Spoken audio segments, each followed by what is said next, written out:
Executive summary: for many professionals in the U.S., employment is key to one's sense of self, determining how we measure our social status and self-worth.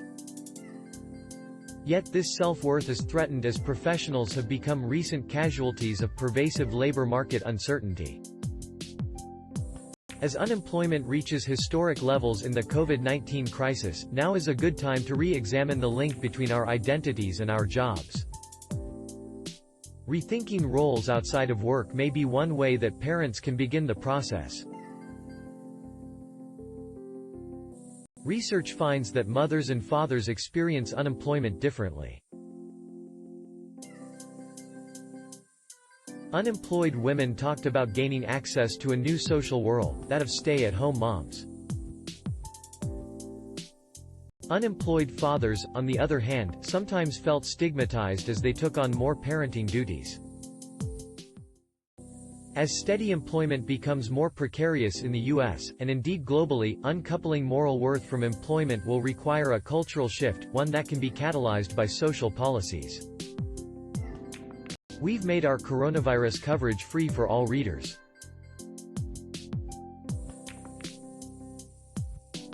Todd * is a trim 45-year-old, but when he walks into the upscale diner where we are meeting, his shoulders are stooped, and he constantly fidgets with his fingers, emanating a nervous energy.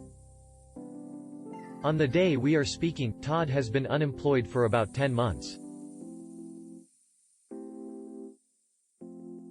Todd's job loss has had tremendous financial repercussions for his family. Yet, in a small voice, he confesses, "I think the hardest part is just not feeling like anybody sees value in me."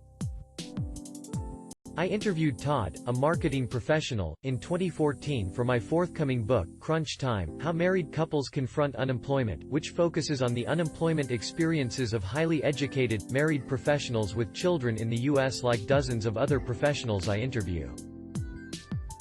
Yet this self-worth is constantly threatened, because professionals like Todd have become recent casualties of a pervasive labor market uncertainty that existed long before the coronavirus pandemic.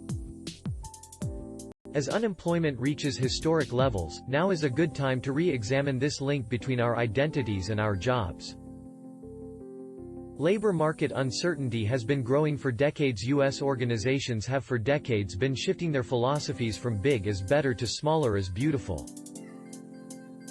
Layoffs, downsizing, and rightsizing are now built into the structural logic of many corporations.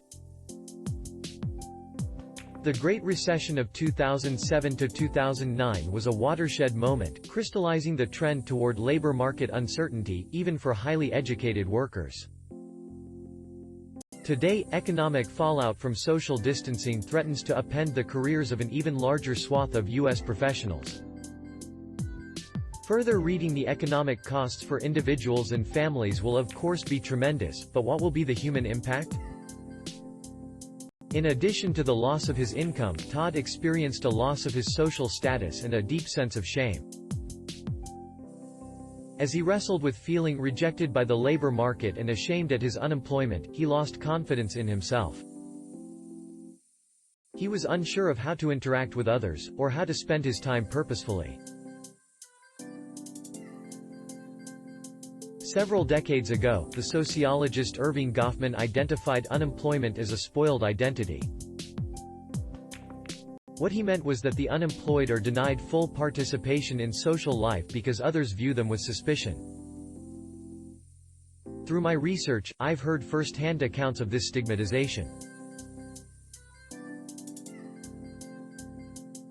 For example, Robert, another unemployed man in my study, explained that neighbors and friends treated him with kid gloves. It was as though they feared they would catch unemployment if they mingled too freely with him. Other scholars, drawing on research from economic downturns like the Great Depression and the Iowa farm crisis of the 1980s, have found that employment has important functions beyond income. In addition to being the basis of our social status and identity, it provides a way to structure our time. Thanks for watching. Hope you like it. Please see description and subscribe to our channel.